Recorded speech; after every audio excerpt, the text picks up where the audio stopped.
तो hello everyone, my self दीपक और आप सबको very very good morning, good afternoon and good evening. तो कैसे आप लोग? आई होप कि आप सब अच्छे होंगे। तो आज हम देखेंगे क्लास 12 अकाउंटेंसी मॉडल पेपर 2022 का, जो हमारे बोर्ड एग्जाम के लिए काफ़ी most important and very helpful होगा। तो चलिए हम सेट 1 देखना स्टार्ट करेंगे। तो जैसा कि आप सभी जानते होंगे कि अकाउंटेंसी जो होता है 100 मार्क्स का होता है। इसमें समय कितना मिला आपको? 3 घंटा 15 मिनट मिलेगा। यहाँ पढ़ लीजिएगा जो इंट्रोडक्शन है उसका। चलिए हम क्वेश्चन देखना स्टार्ट करते हैं। मेरा क्वेश्चन 1 है।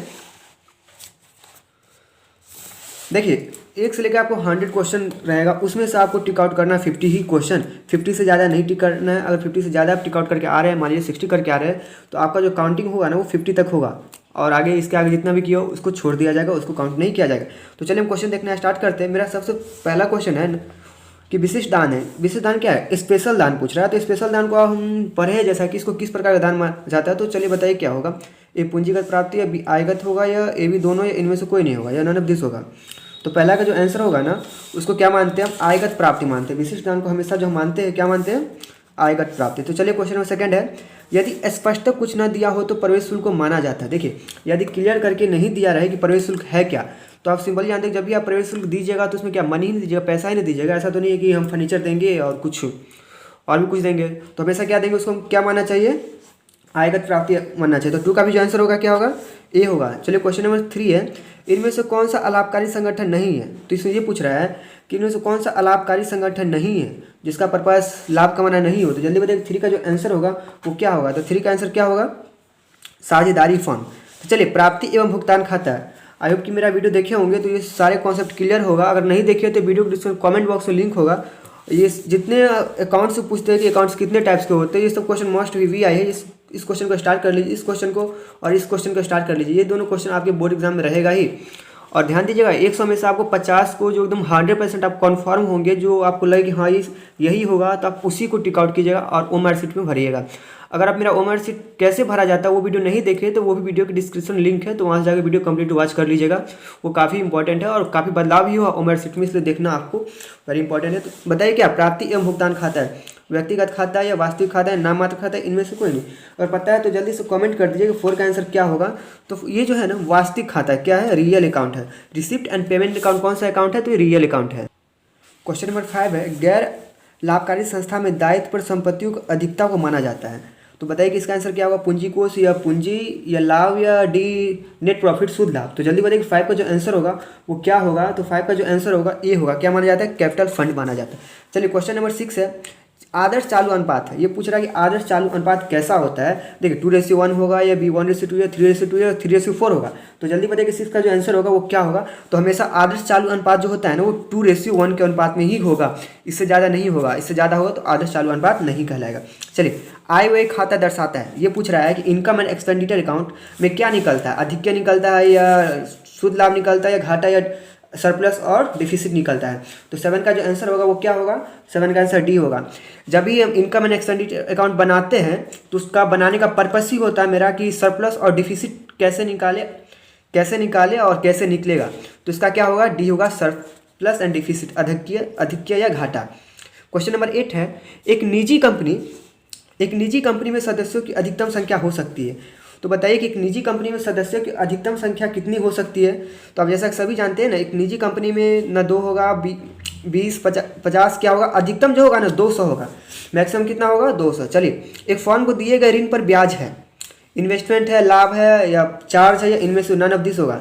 तो जल्दी बताइए कि 9 का जो आंसर होगा वो क्या होगा। अगर पता है तो आप कमेंट कर दीजिए जल्दी से। वैसे 9 का जो आंसर होगा ना वो सी होगा। क्या होगा?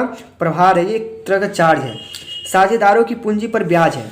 अब ये पूछ रहा है कि पार्टनर्स का जो कैपिटल है उस पर क्या मिलेगा? पूंजी पर ब्याज है। तो क्या होगा इसका आंसर? व्यय होगा, या विनियोग होगा, लाभ होगा, इनमें से कोई नहीं। तो जल्दी बताइए 10 का जो आंसर होगा ना वो क्या होगा। और पता है तो कमेंट कीजिए। वैसे 10 का जो आंसर होगा ना एप्रोप्रिएशन, विनियोजन होगा। चलिए क्वेश्चन नंबर 11 है।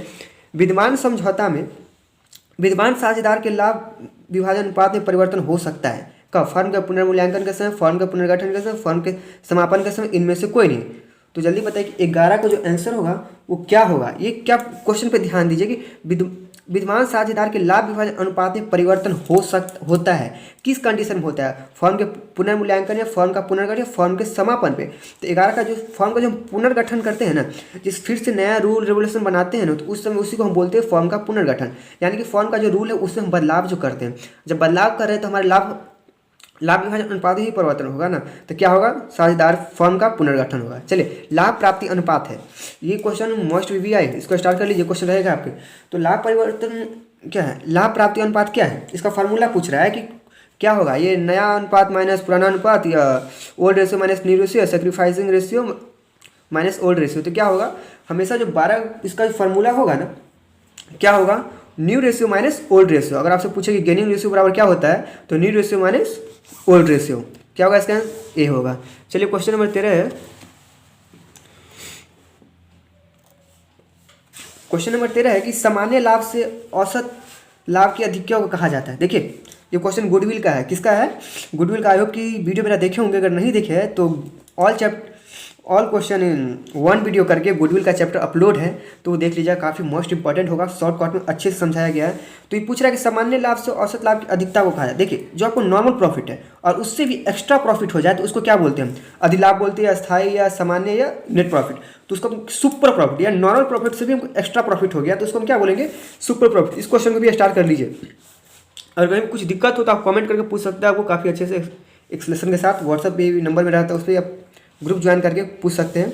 आदर्श तरल त्वरित अनुपात है, तो बताइए कि 14 का जो आंसर होगा ना, वो क्या होगा? आदर्श तरल यानी कि the ideal liquidity quick ratio. तो इसका जो आंसर होगा ना 1:1 होगा। इससे पहले जो हम देखे हैं ना, वो आदर्श चलो अनुपात है, करंट रेशियो देखिए है, और यहाँ जो देख रहे हैं ना आइडियल लिक्विडिटी क्विक रेशियो है। तो क्या होगा? 1:1। चलिए, क्वेश्चन नंबर 15 है कि नए साझेदार द्वारा ख्याति के लिए लाई गई नकद राशि विद्यमान साझेदार द्वारा किस अनुपात में बांटी जाती है? ये पूछ रहा है कि नए साझेदार जो हमको ख्याति के रूप में, जो देखिए कंपनी जब भी कोई नया पार्ट एंट्री करता है तो वो गुडविल के लिए ख्याति लाता है, जिसको हम इंग्लिश में बोलते हैं गुडविल और हिंदी में बोलते हैं ख्याति। तो ख्याति अब जो साझेदार है वही नहीं लेगा, जो पुराना साझेदार उसी को मिलेगा। तो उसको किस रूप में, किस अनुपात में विभाजित? देखिए, लाभ विभाजन अनुपात में या पूंजी के अनुपात में या त्याग अनुपात में, इनमें से कोई नहीं। तो जल्दी बताइए 15 का जो आंसर होगा वो क्या होगा? तो 15 का जो आंसर होगा किस अनुपात में आएगा? सेक्रीफाइसिंग रेशियो के अनुपात में, त्याग अनुपात में। चलिए, क्वेश्चन नंबर 16 है। पुनर्मूल्यांकन खाता में नाम पक्ष पर जमा पक्ष का अधिक्य है। पुनर्मूल्यांकन खाता में क्या होगा? ए लाभ होगा, हानि होगा, प्राप्ति होगा या डी एक्सपेंस होगा? तो जल्दी बताइए कि 16 का जो आंसर होगा वो क्या होगा? तो क्या होगा? वो लाभ होता है। अधिक्य क्या होगा मेरा? अधिक्य है ना, एक्स्ट्रा नहीं मिल रहा है यार, तो एक्स्ट्रा जब भी मिलेगा तो हमको लाभ होगा। यहाँ क्वेश्चन थोड़ा लॉन्ग टाइप से है। ए तथा बी साझेदार है। सी को 1/5 भाग के लिए प्रवेश दिया जाता है। सी अपने भाग के लिए 1200 कितना है? 17,000, 10,000, लाख 1,20,000 पूंजी के रूप में आता है फॉर्म को कुल। तो इसका क्या होगा? वैसे मैं बता दूं कि 17 का जो आंसर होगा ना, वो क्या होगा? डी होगा, 60,000 होगा। एक्सप्लेन करेंगे तो काफ़ी टाइम लग जाएगा, आप एक्सप्लेन करके देख लीजिएगा। इस पर वीडियो, इस चैप्टर पे भी वीडियो अपलोड है। चलिए, क्वेश्चन नंबर 18 देखते हैं। संचित लाभ और संचय का हस्तांतरण किया जाता है। संचित लाभ और संचय का हस्तांतरण किया जाता है वसूली खाता में या साझेदार के पूंजी खाते या बैंक खाते या बचत खाते में। तो जल्दी बताइए 18 का जो आंसर होगा ना वो क्या होगा?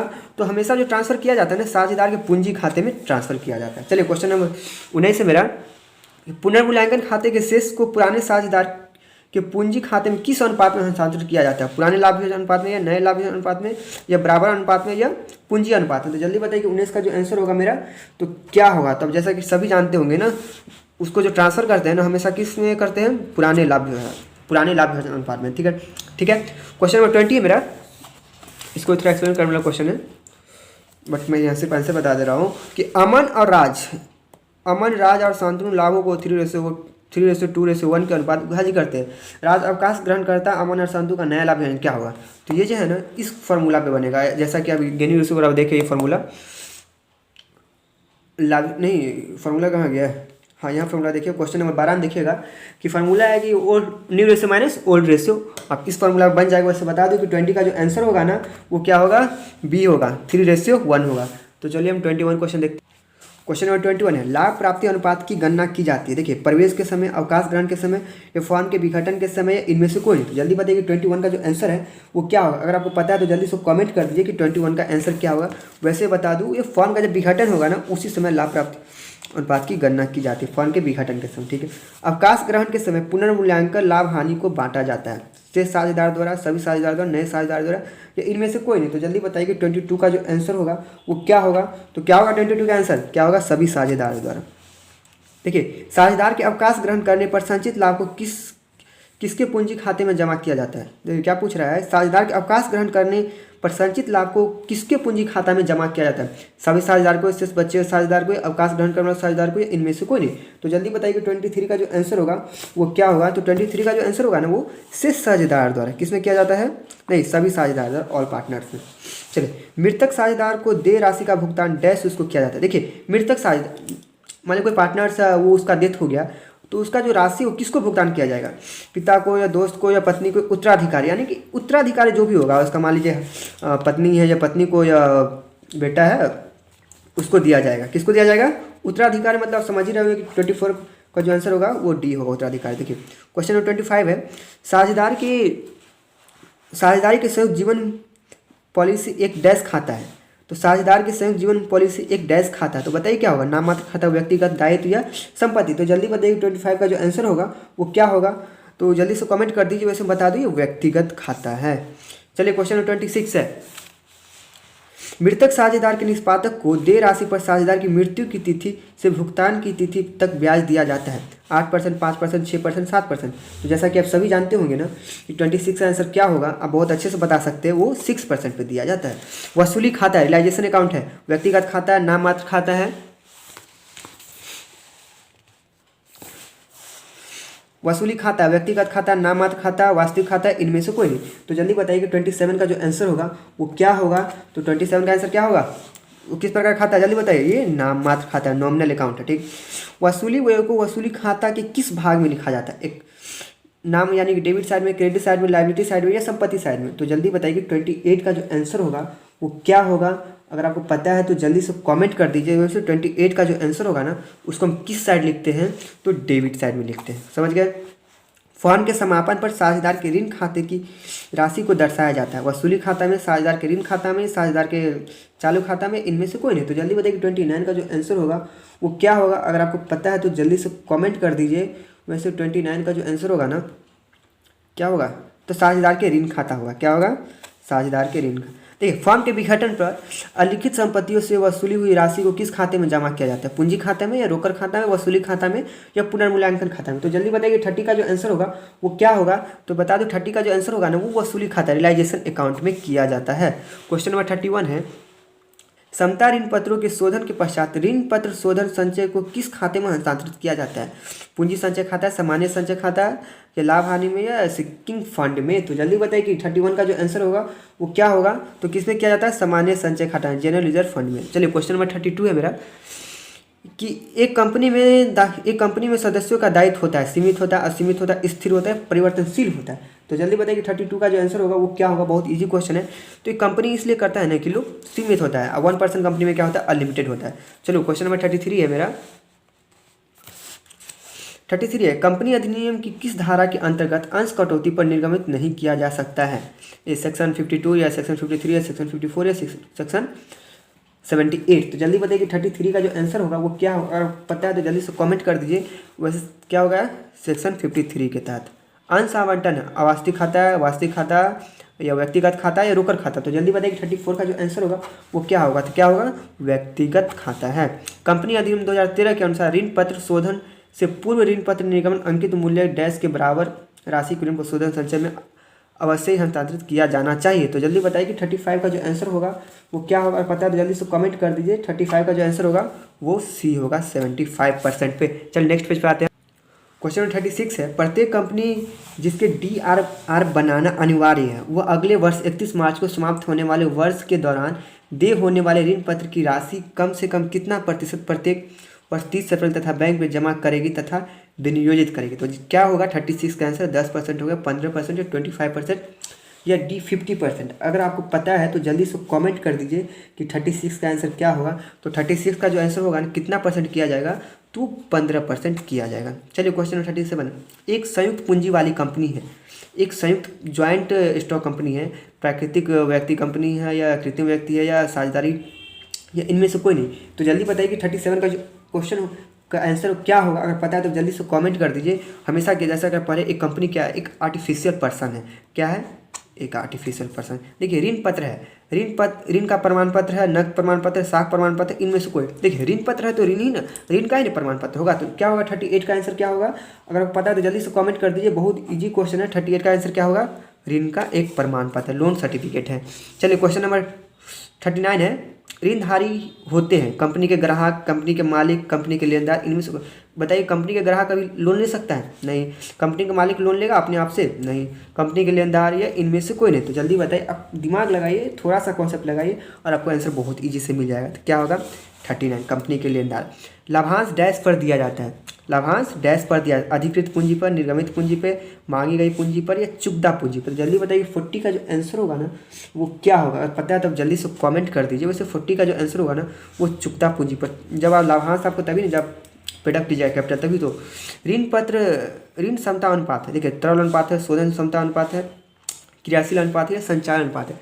तो जल्दी बताइए कि 41 का जो आंसर होगा वो क्या होगा, अगर आपको पता है तो जल्दी से कमेंट कर दीजिए कि 41 का आंसर क्या होगा। तो 41 का जो आंसर होगा ना वो शोधन क्षमता अनुपात है। ठीक, क्वेश्चन नंबर 42 है, रोकड़ प्रभाव विवरण संबंधित है, लेखांकन मानक 10 से, लेखांकन मानक 3 या बहुत मोस्ट वीवीआई क्वेश्चन। इसको तो स्टार्ट कर ही लीजिए, ये तो क्वेश्चन रहेगा ही हर हाल में। 42 तो बताइए क्या होगा 42 का आंसर। बहुत ईजी क्वेश्चन है, मोस्ट जो फेमस क्वेश्चन बोलते हैं ना, जिसका गुडविल बहुत हो, वो क्या होगा, लेखांकन मानक 3 यानी कि अकाउंटिंग स्टैंडर्ड 3 के तहत। देखिए कोई 43 है,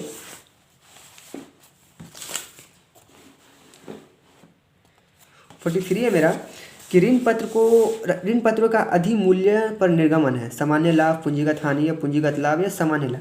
तो जल्दी बताइए 43 का जो आंसर होगा वो क्या होगा, अगर आपको पता है तो जल्दी से कमेंट कर दीजिए। तो जब भी हम ऋण पत्र अधिक मूल्य करेंगे ना तो क्या हम बोलेंगे, पूंजीगत यानी कैपिटल गेन बोलेंगे। चलिए चालू अनुपात बराबर क्या फार्मूला होता है, अगर आपको पता है फार्मूला है तो आपको पता ही होगा, अगर पता है तो जल्दी से कमेंट कर दीजिए। तो चालू अनुपात बराबर क्या होगा, त्वरित संपत्ति बराबर चालू दायित्व। तो क्या होगा, इसका आंसर क्या होगा, बी होगा, चालू संपत्ति माइनस चालू दायित्व, current assets by current liabilities. चलिए क्वेश्चन नंबर 45 है, ये क्वेश्चन सॉल्व करने वाला है। देखिए ए बी सी एक फॉर्म साझेदार यदि डी के नए साझेदार को प्रवेश करता है, देखिए फॉर्म का विघटन होगा, नहीं सॉल्व क्वेश्चन, ये दिमाग कॉन्सेप्ट लगाइए, थोड़ा ध्यान दीजिए और बहुत आसानी से आंसर लिए। ए बी सी एक फॉर्म के साझेदार है, यदि डी नए साझेदार के रूप में प्रवेश करता है तो क्या होगा, पुरानी फर्म का विघटन होगा, पुरानी फर्म तथा पुराने साझेदार का विघटन होगा, पुराने साझेदार पुनर्गठित होगा, इनमें से कोई नहीं। एकदम क्वेश्चन को कॉन्सेप्ट दीजिए, थोड़ा कॉन्सेप्ट कीजिए, आपको आंसर बहुत आसानी से मिल जाएगा। तो क्या होगा ना, पुराने साझेदार में पुनर्गठित होगा, फिर से निर्माण होगा, ओल्ड पार्टनर्स रिकंस्टिट्यूटेड। ठीक है, क्वेश्चन नंबर 46 है मेरा कि निम्न में से कौन सा एक गैर रोकर मद नहीं है, ऋण पत्रों के शोधन हेतु अंश निर्गमन, नकद विक्रय या हास। तो जल्दी बताइए 46 का जो आंसर होगा वो क्या होगा। तो मैं बता दूं 46 का जो आंसर होगा ना वो बी होगा, क्या होगा, नकद विक्रय। चलिए क्वेश्चन नंबर 47 है, लाभांश सामान्यतः दिया जाता है, लाभांश सामान्यतः दिया जाता है अधिकृत पूंजी पर, निगमित पूंजी पर, प्रदत्त पूंजी पर, याचिक पूंजी पर। इस पर कभी होगा लाभांश देना पॉसिबल है 47 में, बताइए। नहीं, कभी नहीं पॉसिबल है। अधिकृत पूंजी पे दे सकते हैं, नियमित पूंजी पे दे सकते नहीं, तो हमेशा क्या देंगे, पेड अप कैपिटल पे हम सामान्य लाभ देंगे। ठीक है, त्वरित या तरल अनुपात बराबर होता है चालू दायित्व माइनस, जल्दी बताइए 48 है, ये फार्मूला टाइप से। अब बताइए कि इसका आंसर क्या होगा। तो तरल संपत्ति माइनस चालू दायित्व, ये मोस्ट वीवीआई, इसको भी स्टार्ट कर लीजिए। चलो नेक्स्ट पेज देखते हैं। तो जल्दी बताइए कि निम्न में से कौन सा एक गैर रोकर मद है। देखिए कैश फ्लो स्टेटमेंट से क्वेश्चन है, हास, ख्याति लेखांकन, ख्याति अपलेखन या ए बी दोनों, इनमें से कोई। तो जल्दी बताइए 49 का जो आंसर होगा वो क्या होगा, अगर आपको पता है तो जल्दी से कमेंट कर दीजिए। वैसे 49 का जो आंसर होगा ना वो सी होगा, ए बी दोनों होगा, डिप्रिसिएशन भी होगा और गुडविल ऑफ रिटर्न ऑफ होगा। देखिए क्वेश्चन नंबर 50 है, साझेदार के चालू खाते के शेष हमेशा होते हैं, नाम से जमा से डेबिट अथवा क्रेडिट, इनमें से कोई नहीं। तो जल्दी बताइए। तो जैसा कि आप साझेदार के चालू खाते, देखिए कभी डेबिट भी हो सकता है, कभी ज़्यादा भी हो सकता है और कभी कम भी हो सकता है, तो क्या होगा, सी। इस क्वेश्चन को भी स्टार्ट कर लीजिए। देखिए 51 है, दायित्व जो चिट्ठा में प्रदर्शित न हो किंतु फॉर्म के समय देखिए दायित्व जो चिट्ठा में प्रदर्शित न हो किंतु फॉर्म के समय चुकाया जाता है कहलाता है अदत्व, देयत्व या लिखित या पूर्वदत्व है। तो जल्दी बताइए 51 का जो आंसर होगा वो क्या होगा, अगर आपको पता है तो जल्दी कमेंट कर दीजिए। वैसे 51 का जो आंसर होगा ना वो सी होगा, क्या होगा, अपलिखित दायित्व होगा। चलिए क्वेश्चन नंबर 52 है मेरा, यदि अवकाश ग्रहण करने वाले साझेदार को अवकाश ग्रहण करने को उसको देय राशि का भुगतान नहीं किया जाता है तो हस्तांतरित किया जाएगा। ऋण खाते में या पूंजी खाते में, बैंक खाते में या उचंत खाते में, सस्पेंस अकाउंट बोलते हैं इसको। तो जल्दी बताइए 52 का जो आंसर होगा ना वो क्या होगा, पता है तो जल्दी से कमेंट कर दीजिए। वैसे 52 का जो आंसर होगा ना वो ऋण खाते में होगा, लोन अकाउंट में। चलिए क्वेश्चन 53 है मेरा कि फर्म की ख्याति मूल्यांकन कितना है, 1 लाख किया जाता है, पुस्तकों में इतना है तो विद्वान समझौते इतना। ये क्वेश्चन सॉल्व कीजिएगा तो आपका आंसर बहुत आसानी से मिल जाएगा। इस पर भी वीडियो अपलोड है गुडविल चैप्टर करके, क्विक रिवीजन है। तो 53 का मैं आंसर बता देता हूँ, और सॉल्व करूँगा तो काफ़ी टाइम लग जाएगा। तो 53 का जो आंसर होगा ना वो क्या होगा, 25,000 आएगा इसका आंसर। सॉल्व करके आप देख लीजिएगा। देखिए 54 है, वित्तीय उपकरण को छोड़कर, चलिए इसको थोड़ा आगे किया जाए।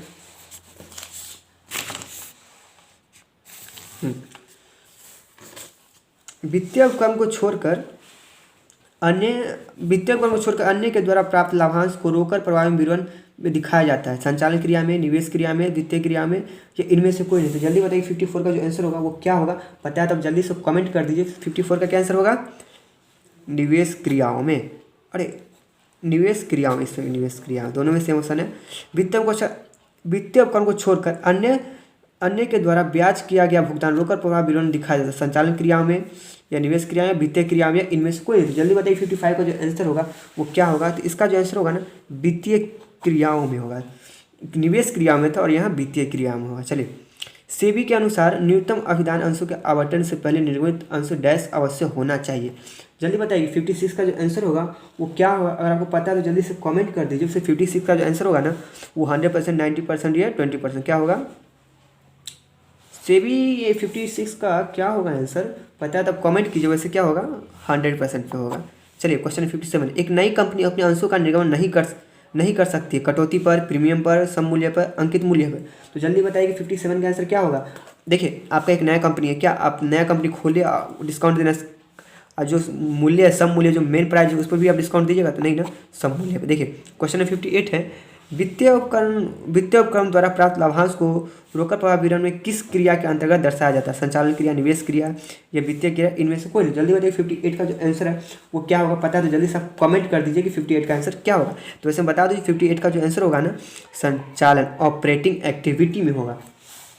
चलिए क्वेश्चन नंबर 59 है।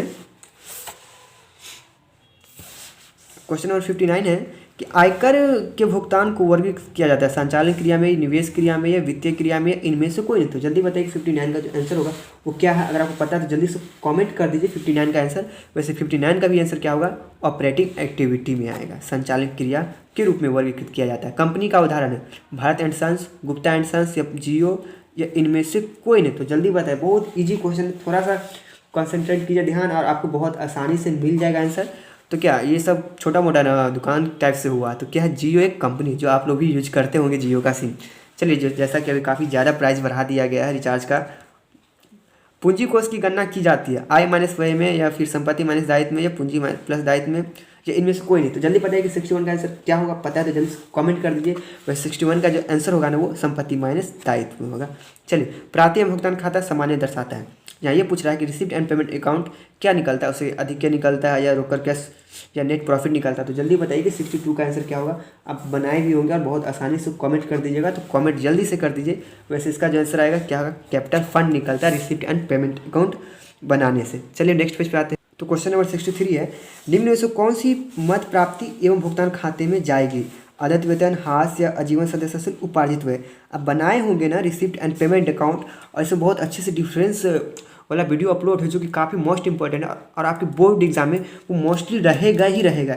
इसलिए वो वीडियो जाकर जरूर देख लीजिएगा, आपको वीडियो मिल जाएगा, मेरे प्लेलिस्ट में जाइएगा। तो बताइए इसका आंसर क्या होगा 63 का आंसर। अगर आपको पता है तो जल्दी से कमेंट कर दीजिए। वैसे मैं बता दूँ 63 का जो आंसर होगा ना आजीवन सदस्यता शुल्क जो खाते में जाएगी और बाकी ये तीनों नहीं जाएगी। ठीक, चलिए निम्न में से कौन आय नहीं है। चंदा, दान, टिकट की बिक्री, एंडोमेंट फंड। तो इसमें से क्या पूछ रहा है कि निम्न में से कौन आय नहीं है, इनकम नहीं है। तो इसमें जो होगा ना एंडोमेंट फंड जो है ना उसको हम आय नहीं मानते। तो 64 का आंसर मेरा क्या होगा, वो डी होगा। समझ गए। चलिए क्वेश्चन नंबर 65 है, आय व्यय खाता तैयार किया जाता है। देखिए इनकम एंड एक्सपेंडिचर अकाउंट पूछ रहा है, ये किसके द्वारा तैयार किया जाता है, व्यापारिक संस्था द्वारा या गैर व्यापारिक संस्था द्वारा या ये भी दोनों या इनमें से कोई नहीं। तो अगर आपको पता है तो जल्दी से बता दीजिए कि इसका आंसर क्या होगा। तो इनकम एंड एक्सपेंडिचर अकाउंट जब बनाते हैं ना वो सरप्लस एवं डिफिसिट निकालने के लिए बनाया जाता है। तो कौन बनाता है? वो नॉन प्रॉफिट ऑर्गेनाइजेशन बनाता है, ठीक है, गैर व्यापारिक संस्था बनाता है। क्वेश्चन नंबर 66 है, लाभ न कमाने वाली संस्था में व्यय आय पर अधिकता को कहा जाता है। देखिए, हानि व्यय आय पर अधिकता, जितना खर्च है उसको आय अधिकता को क्या कहेंगे? कॉन्सेप्ट लगाइए। 66 का क्या आंसर होगा? आपको बहुत आसानी से मिल जाएगा। क्या होगा? हानि होगा या लाभ होगा या कमी या घाटा, क्या होगा? तो क्या होगा मेरा? कमी और घाटा होगा, डिफिसिट होगा। देखिए, प्राप्ति एवं भुगतान खाता सारांश, ये पूछ रहा है रिसिप्ट एंड पेमेंट अकाउंट का क्या सारांश निकलता है, उससे क्या निकलता है? समस्त पूंजीगत प्राप्ति एवं भुगतानों का, समस्त आयगत एवं भुगतानों का, समस्त आयगत एवं पूंजीगत प्राप्ति भुगतान का उपयुक्त में से कोई नहीं। तो जल्दी बताइए कि 67 का आंसर क्या होगा? बहुत आसानी से 67 का आंसर बता सकते हैं। क्या होगा? समस्त आयगत एवं पूंजीगत प्राप्ति एवं भुगतान का ही तो हमको सारांश निकलता है रिसिप्ट एंड पेमेंट अकाउंट बनाने से। क्या है इसका आंसर? सी होगा। देखिए, वर्ष के दौरान 68 है मेरा, कि वर्ष के दौरान प्राप्त चंदा 18 कितना है? सैकड़ा हज़ार, 10,000 लाख, 1,80,000। वर्ष के अंत में इतना है। तो वर्ष प्राप्त अग्रिम, ये वीडियो आप देखिएगा ना, चैप्टर 2 का क्वेश्चन है, चैप्टर 1 का क्वेश्चन एनपीओ का, तो उसमें बहुत अच्छे से आपको समझ में आ जाएगा। वैसे मैं 68 का आंसर बता देता हूँ कि 68 का आंसर क्या होगा। तो क्या होगा 68 का आंसर? 1,90,000 आंसर। चलिए, चालू खाता है, करंट अकाउंट है, बताइए कैसा है? व्यक्तिगत खाता है, वास्तविक खाता है, या नाममात्र खाता है, या नन ऑफ दिस है? तो जैसा कि आप सभी यूज करते होंगे कि करंट अकाउंट आप लोग यूज करते होंगे, तो आप बहुत आसानी से इसका आंसर बता सकते हैं। तो करंट अकाउंट जो है ना, वो पर्सनल अकाउंट है, व्यक्तिगत खाता है। वो आपका करंट अकाउंट क्या आपका पर्सनल हुआ, किसी और का तो करंट अकाउंट आप ले नहीं सकते हैं। चलिए, एक साझेदारी फर्म के लक्षण है। क्वेश्चन पूछ रहा है कि एक साझेदारी फर्म के क्या लक्षण है? 2 या 2 से अधिक व्यक्ति या निर्धारित अनुपात में क्या व्यवसाय के दौरान चुने किसी, बताइए। ये जो आप देख रहे हैं ना, इसे सब एक पॉइंट बताइए जो पार्टनरशिप का लक्षण नहीं है। अभी जितना भी देख रहे हैं ना पॉइंट, ये सभी पार्टनरशिप का लक्षण है। तो क्या होगा? उपयुक्त सभी। अगर आपसे पार्टनरशिप का विशेषता पूछा जाए ना लॉन्ग क्वेश्चन में, तो आप ये तीनों लिख सकते हैं और आराम से आप नंबर अचीवमेंट कर सकते हैं। चलिए, क्वेश्चन में 71 है मेरा, कि साझेदार का दायित्व होता है सीमित, असीमित या साझेदार अधिनियम द्वारा निर्धारित, इनमें से कोई नहीं। तो जल्दी बताइए कि 71 का जो आंसर होगा ना, वो क्या होगा? तो क्या होता है ना, साझेदार का दायित्व असीमित होता है। चलिए, साझेदार की पूंजी पर ब्याज है, साझेदार की पूंजी पर, यानी कि जो कैपिटल है, जो पार्टनर्स का कैपिटल है, उस पर जो इंटरेस्ट मिल रहा है वो क्या है? व्यय है, विनियोजन है, या गेन है, या नन ऑफ दिस है? तो जल्दी बताइए 72 का जो आंसर होगा ना, वो क्या होगा? तो आप सब जानते होंगे, इन्वेस्टमेंट होगा, विनियोजन होगा। चलिए, क्वेश्चन नंबर 73 है, हेमंत तथा दीपक बिना साझेदार समझौता में फर्म के साझेदार है। फर्म का लाभ वर्ष कितना है? 14,200 हेमंत के फर्म को प्रदान किए गए 70,000 ऋण पर 12% प्रतिवर्ष दर से ब्याज का दावा किया। फर्म के लाभ में हेमंत तथा दीपक का हिस्सा ज्ञात कीजिए। तो बताइए कि इस कंडीशन में क्या इसका हिस्सा होगा, क्या प्रॉफिट मिलेगा?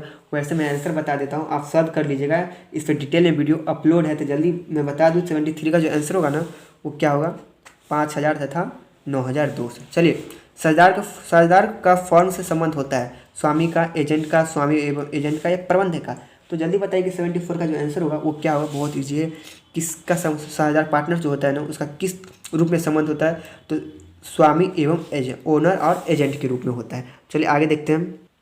क्वेश्चन में 75 है, ए बी तथा सी साझेदार है। सी को 1/5 भाग में शामिल किया जाता है। सी अपने भाग के लिए 1,20,000 पूंजी के रूप में लाता है। तो फर्म का शुद्ध मूल्य है, क्या होगा? 1 लाख होगा, या 4 लाख होगा, 1,20,000, या क्या होगा? या 60,000 होगा? तो जल्दी बताइए 75 का जो आंसर होगा वो क्या होगा? मैं बता दूं, 75 का जो आंसर होगा ना, डी होगा। अगर आप सॉल्व कीजिएगा तो आपको आंसर मिल जाएगा। चलिए, क्वेश्चन नंबर 76 है, नए साझेदार द्वारा नकद में लाई गई ख्याति कहलाती है, संपत्ति कहलाती है, लाभ कहलाती है, प्रीमियम कहलाती है, इनमें से कोई नहीं। तो जल्दी बताइए कि 76 का जो आंसर होगा वो क्या होगा? अगर आपको पता है तो कमेंट कर दीजिए। 76 का आंसर होगा ना, वो क्या होगा? लाभ हानि विनियोजन खाते में क्या होगा? प्रीमियम होगा। देखिए, नए साझेदार द्वारा नकद में लाई गई ख्याति। देखिए, ख्याति क्या पूछा? गुडविल। अगर कोई नया पार्टनर एंट्री करता है मेरे फॉर्म में, तो ख्याति लाता है, प्रीमियम हमको देता है, तो उसको क्या बोलते हैं? प्रीमियम बोलेंगे ना। प्रीमियम या गुडविल बोलिए, दोनों एक ही चीज़ होता है। चलिए, क्वेश्चन नंबर 77 है, एक नए साझेदार के प्रवेश के समय सामान्य संचय हस्तांतरित किया जाता है। पुनर्मूल्यांकन खाते, पुराने साझेदार के पूंजी खाते, लाभ हानि समायोजन खाते या वसूली खाते में। तो जल्दी बताइए कि 77 का जो आंसर होगा वो क्या होगा? तो किसमें किया जाता है? पुराने साझेदार के पूंजी खाते में ही किया जाता है। देखिए, if you long type question है, अगर आपको ये क्वेश्चन में थोड़ा भी डाउट हो कि आंसर लाने में टाइम लगे ना, तो आप इस क्वेश्चन को छोड़ दिया कीजिए, क्योंकि आपके पास 100 क्वेश्चन है ना, उसमें से आपको चूज़ करना है 50 चूज़ करना है, उससे ज़्यादा नहीं चूज़ करना है। जिस क्वेश्चन पे आपको ज़्यादा टाइम लगे उस क्वेश्चन को आप छोड़ दिया कीजिए और नेक्स्ट क्वेश्चन देखा कीजिए। तो चलिए 85 100, आपको तो 100 ऑप्शन मिला है ना, उसमें से आपको 85 टिक आउट करना है, 85 नंबर आपका वैल्यू होगा। ऐसा तो नहीं कि आप 100 का 100 भर दीजिएगा, तो ऐसा गलती नहीं कीजिएगा। तो चलिए क्वेश्चन नंबर 78 है, ए और ब 3:1 के अनुपात में लाभ हानि को बांटते हैं, तो सी को 1/4 हिस्सा के लिए साझेदार में प्रवेश दिया जाता है। अब और ब का त्याग अनुपात है, क्या होगा, बराबर होगा 3:1 हो 2:1। तो मैं बता दूँ कि 78 का जो आंसर होगा ना वो क्या होगा, क्या होना चाहिए 78 3:1। दायित्व में कमी है, दायित्व में कमी है, दायित्व लाइबिलिटीज है, हानि एक्सपेंस है या लाभ है, तो 79 का है। कॉन्सेप्ट लगाइए आपको आंसर मिल जाएगा। तो 79 का क्या होगा, लाभ है, दायित्व में कमी। एक्स और वाई 3:1 के अनुपात बांटे, जेड को 1/5। ये भी लॉन्ग क्वेश्चन है, वैसे मैं इसका आंसर बता दूँ, सॉल्व कीजिएगा तो वैसे आंसर आ जाएगा, लेकिन टाइम लगेगा, तो इस सब क्वेश्चन पर ज़्यादा ध्यान नहीं दीजिएगा। तो क्या होगा इसका आंसर 1 होगा। चलिए क्वेश्चन नंबर 80 देखते हैं। क्वेश्चन नंबर 81 है मेरा, त्याग अनुपात का सूत्र है। ये सब क्वेश्चन है यार, ये सब क्वेश्चन स्टार्ट कर लीजिए। क्वेश्चन सब्जेक्टिव भी रहेगा और ऑब्जेक्टिव भी रहेगा। तो 81 का आंसर क्या होगा, जल्दी बताइए। अगर आपको पता है तो जल्दी से कमेंट कर दीजिए कि त्याग अनुपात बराबर क्या होता है। तो हमेशा क्या होगा, old ratio minus new ratio. ये सेक्रीफाइसिंग रेशियो बराबर हो गया कि old ratio minus new ratio. अगर लाभ बराबर पूछाता है तो new ratio minus old ratio. ठीक है, इसको स्टार ही कर लीजिए। चलिए 82 है कि एक नए साझेदार के प्रवेश पर संपत्तियों के मूल्य में कमी को डेबिट किया जाता है, पुनर्मूल्यांकन खाते में, परिसंपत्तियों खाते में या पुराने साझेदार के पूंजी खाते, इनमें से कोई नहीं। तो जल्दी बताइए कि 82 का जो आंसर होगा वो क्या होगा। पता है तब जल्दी से कमेंट कर दीजिए क्या होगा, किस में किया जाता है ना, तो पुनर्मूल्यांकन खाते में किया जाता है। क्वेश्चन 83 है कि फॉर्म के समापन पर सबसे अंत में कौन सा खाता बनाना चाहिए, वसूली खाता, साझेदार के पूंजी खाता, रोकड़ या बैंक खाता या साझेदार के ऋण खाता। तो बहुत इजी क्वेश्चन है, ध्यान दीजिए, आपको आंसर बहुत आसानी से मिल जाएगा। जब इस कंपनी का विघटन होगा और अंत में कौन सा खाता बनाना चाहिए, तो रोकड़ या बैंक, कैश और बैंक अकाउंट बनाना चाहिए। फॉर्म के विघटन में साझेदार के ऋण खाते को हस्तांतरित करेंगे, वसूली खाते में, साझेदार के पूंजी खाते में, साझेदार के चालू खाते में, इनमें से कोई नहीं। तो जल्दी बताइए कि 84 का जो आंसर होगा वो क्या होगा। अगर आपको पता है तो जल्दी से कमेंट कर दीजिए। देखिए फॉर्म के विघटन में साझेदार के खाते, साझेदार ऋण खाते को हस्तांतरित करेंगे, वसूली खाते में, साझेदार के पूंजी खाते में, साझेदार के चालू खाते में, या इनमें से कोई नहीं। क्या होगा, 84 का आंसर डी होगा। ये अब जितना भी ऑप्शन दिया होगा ना ये नहीं होगा, इसमें नहीं क्या है। चलिए क्वेश्चन 85 है मेरा। 85 मेरा, फॉर्म के समापन की दशा में संपत्तियों के विक्रय से प्राप्त राशि से सर्वप्रथम भुगतान किया जाएगा, साझेदार की पूंजी या साझेदार फर्म को दिए गए ऋण या साझेदार की अतिरिक्त पूंजी या बाहरी लेनदार को। तो 85 का कॉन्सेप्ट थोड़ा ध्यान दीजिए इधर, आपको आंसर बहुत आसानी से मिल जाएगा। तो इसमें जो करेंगे ना, बाहरी लेनदार को करेंगे, सबसे पहले भुगतान करेंगे। ठीक है, क्वेश्चन नंबर, ये भी लॉन्ग टाइम क्वेश्चन है, इसको भी ज़्यादा ध्यान मत दीजिए क्योंकि आपके पास 100 क्वेश्चन है और इसमें से आपको कितना टिक करना है, सही 50 ही बनाना है। तो जो भी जिस भी क्वेश्चन में लगे कि आपको ज़्यादा टाइम लगे उस क्वेश्चन को छोड़िए और आगे बढ़िए। आप 50 ही नहीं करना, ज़्यादा तो नहीं करना है। और आप ये वीडियो देखते हैं तो आसानी से आप आराम से कर लीजिएगा। चलिए, यदि फर्म की कुल संपत्ति 3,25,000 तो एवं यानी कि बाहर में जो लेनदार चालक क्या होगा, इसमें इसका आंसर बता दें। 86 का जो आंसर होगा ना वो क्या होगा, 86 का आंसर बी होगा। 2,80,000 निकल के आपको आंसर आएगा। तो चलिए हम क्वेश्चन नंबर 87 देखेंगे कि 87 में क्या है कि फॉर्म के समापन की दशा में वसूली खाते को डेबिट किया जाता है बेची जाने वाली सभी संपत्तियों से या फॉर्म के ब्रांड दायित्व से या संपत्ति के विक्रय से प्राप्त राशि से किसी साझेदार द्वारा ली गई संपत्ति से। तो जल्दी बताइए कि 87 का जो आंसर होगा वो क्या होगा। अगर आपको पता है तो कमेंट कर दीजिए कि 87 में क्या हो रहा है। तो इसमें जो होगा बेची जाने वाली जितनी भी संपत्ति होगी उस सभी संपत्ति होगा, क्या होगा, ए होगा। चलिए 88 है, न्यायालय द्वारा एक साझेदार का दिवालिया घोषित किया जाना फर्म के किस प्रकार के समापन के अंतर्गत आएगा। देखिए कोई कंपनी होता है, उसको दिवालिया घोषित कर दिया है तो उसको किस न्यायालय द्वारा समापन, अनिवार्य समापन किसी घटना की स्थिति में, इनमें से। तो जब भी न्यायालय के द्वारा समापन किया जा रहा है तो न्यायालय ही समापन नहीं होगा। तो क्या होगा 88 का आंसर, जल्दी बताइए। जब न्यायालय ही कर रहा है, घोषित कर दिया कि फाइनली उसका करना है, तो ये कंपलसरी हो जाएगा। क्या होगा, नहीं, जब न्यायालय द्वारा एक साझेदार का दिवालिया घोषित किया जाएगा तो किसी घटना की स्थिति में ना, आप कोई घटना कर रहा है किसी कंपनी में, मान लीजिए कोई ऐसा गैस बन गया जिसकी वजह से प्रदूषण ज़्यादा फैल रहा है या लोगों को सांस लेने में प्रॉब्लम हो रहा है, तो उस किसी जब घटना घट गया कंपनी, उसी स्थिति में न्यायालय द्वारा घोषित किया जाएगा कि कंपनी को दिवालिया घोषित किया जाए। क्या होगा इसका आंसर, किसी घटना के घटने की स्थिति में। 89 है, अंश आवंटन खाता है। व्यक्तिगत खाता है, वास्तविक खाता है, नाममात्र खाता है, या इनमें से कोई नहीं। ये बहुत इजी क्वेश्चन, अगर पता है तो जल्दी से कमेंट कर दीजिए। जो अंश आवंटन है ना वो व्यक्तिगत खाता है, पर्सनल अकाउंट है। क्वेश्चन नंबर 90 है मेरा, अंशों का अधिमूल्य पर निर्गमन है। अंशों का अधिमूल्य पर निर्गमन क्या कहलाता है? पूंजीगत लाभ खाता है, पूंजीगत हानि, या सामान्य लाभ, या सामान्य हानि। तो जल्दी बताइए कि 90 का जो आंसर होगा वो क्या होगा। तो जब भी मेरा अधिमूल्य होगा ना तो क्या होगा? कैपिटल गेन होगा।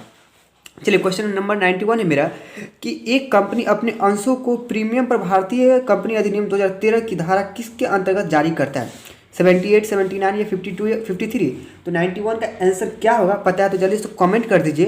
वैसे 91 का जो आंसर होगा ना वो सी होगा। चलिए क्वेश्चन नंबर मेरा 92 है कि अंशधारी प्राप्त करते हैं, ब्याज करते हैं, लाभांश करते हैं, कमीशन करते हैं, या लाभ करते हैं। तो क्या होगा 92 का आंसर? जो अंशधारी होते हैं ना वो क्या प्राप्त करते हैं? तो लाभांश ही ना प्राप्त करते हैं। 92 का आंसर क्या होगा? बी होगा, लाभांश। अंशों के अधिक मूल्य को आर्थिक चिट्ठे में किस पक्ष में दिखाया था? अंशों के एक्स्ट्रा जो मूल्य होगा उसको हम किस पक्ष में बताएंगे? 93 का क्या होगा? कॉन्सेप्ट दीजिए आप, उसको हम क्या बोले? दायित्व में।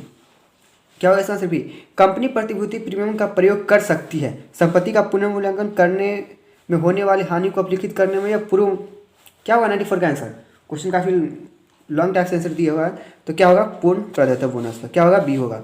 चलिए क्वेश्चन नंबर 95 मेरा, अंशों का हरण किया जाता है सभा में उपस्थित न होने की स्थिति में मांग की राशि भुगतान करने पर, या करने पर बैंक ऋण पर भुगतान का असमर्थन में, प्रतिभूति के रूप में अंशों के बंधक होने पर।